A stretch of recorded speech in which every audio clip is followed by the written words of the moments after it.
بسم الله الرحمن الرحيم. سبحانك لا علم لنا إلا ما علمتنا إنك أنت العليم الحكيم. Once again, welcome everybody. Hope you're doing well, right? It's me, Faisal Bazy, with a new grammar called clauses. Today, we'll dive with two different topics called clauses and sentences. It is the introduction of a new chapter of English language. So, if you didn't know that, no worries. Now you will know everything. First, we'll talk about clauses and its steps, and then we'll talk about sentences and its steps. So these two grammars are very important for everybody who wants to be and who is trying to be in a higher or advanced or upper intermediate class. So this is for you, and it's important for everybody, though even those who are in intermediate class. So everything is easy. I want you all to be all in ears for me. So the topic today is clauses. As you're seeing there on the board as well, our topic today is clauses and sentences. First, the clause, it is derived from a Latin word clausa. As I told you, as I'm telling it all in all my grammar session, that English has something called borrowed words. The words that are borrowed from another language, they're called borrowed words. And most of it in English grammar, we have most of the words that are not English words, and they were Latin words. So the same way the clause is derived from a Latin word clausa, which means to close. The clausa in Latin, the word clausa is a Latin word which in English could be translated into close. So what is the definition for that? A group of words containing a subject and a verb that forms part of a sentence is called clause. Everybody, I want you to do this. If you look deep to the definition once again, I'd like to repeat it once again. What is a clause? A clause is a group of words. A clause is a group of words containing a subject, he, she, it, Ali, Layla, Mahmoud. And a verb goes, teaches, walks, washes, blah, blah, blah, blah. That forms part of the sentence. It's called clause. And the first difference of a clause and the sentence is that it is the first sentence of a clause and a sentence. So, the first difference between a clause and a sentence is that a sentence is a what? Sentence is a group of words containing subject and verb and gives a complete meaning. But the clause, it's not important to have a complete meaning because that's a clause. So a clause is a group of words containing subject and verb and forms part of a sentence. It's not important to make a complete meaning. For example, what is the subject? Suppose she. What is the verb? For example, suppose walk. The subject is she, the verb is walk. But the clause is she walks. I can call this a clause too. Why, sir? Because I have the subject, which is she, and I have the verb, which is walks. And later on, you will know which type of clause is this. And then we have kinds of clauses. There are two kinds of clauses. The first one, independent or complete clause. The second one is dependent, subordinated, or incomplete clause. So, first, we'll start with independent clause because it is a complete clause. What is an independent clause? Let's go. An independent clause, it is a complete sentence.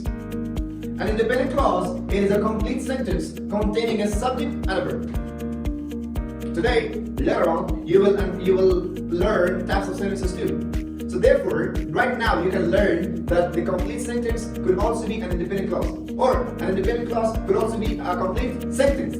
It gives a complete meaning independently and does not need to be combined. And does not need to be combined to any clause or for a complete clause. What does it mean? It means, dear students, independent clause, it is a complete clause. Number one, it is a complete clause. Number two, it gives a complete meaning and it doesn't need any other clause. The independent clause doesn't need any other clause.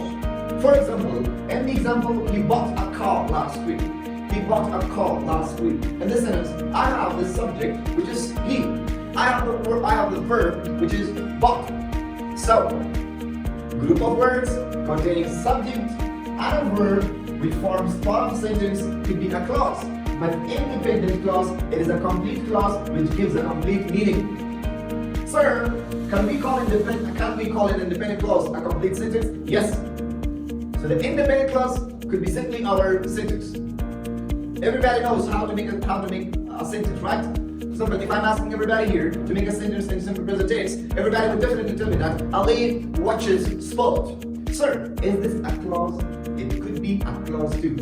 But which type of clause? Independent clause. Why? Because independent clause gives a complete meaning and independent clause can be a complete sentence too.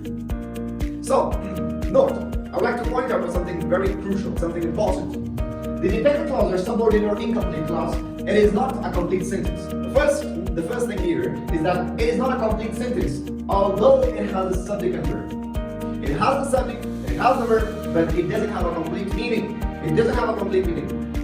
It does not give a complete meaning independently. So what is the solution? What is the solution? It needs to be combined by a main or independent clause. The dependent clause needs to be combined by an independent clause. For example, if I have an independent clause, which you can create your own constructions for that. For example, if you are about to know about the dependent clause, and if you want to know about the structure, I have an easy structure for you. For example, IC plus IC means independent clause. So IC plus dependent clause or DC is equal to one clause and then that clause will be independent or IC. So how to know and how to understand the dependent clause? Dependent clause, if I can give you a formula, you can say DC plus IC, which DC stands for dependent clause and IC stands for independent clause. DC plus IC is equal to IC. So what does it mean? It means a dependent clause can't make a complete meaning. Everybody knows that now. It's clear for everybody here that the dependent clause can't make a complete meaning. It is incomplete clause. It is incomplete clause which doesn't have a complete meaning. So what is the solution? The solution is that a dependent clause needs an independent clause. A dependent clause plus independent clause. So when you combine a dependent clause with an independent clause, you can have an independent clause. You can have an independent clause, and then your independent clause can be a complete meaning. For example, if you look at examples there on my slide, marker plus subject plus verb plus complement. As I told you, in independent clause we don't have marker, but in dependent clause we have markers.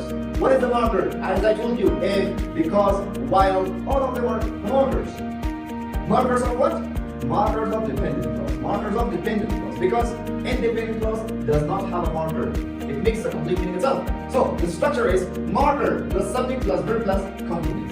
For example, she studies hard. This sentence is an independent clause. This is a complete sentence. When I'm using the word if before the she, if she studies hard, then now it is not independent. It's not an independent, it is independent. While I was teaching, this is a dependent clause. Why? Because although we have a subject and verb, but it cannot make a complete meaning. Therefore, it is incomplete or dependent clause. I hope you learned something from the grammar clauses.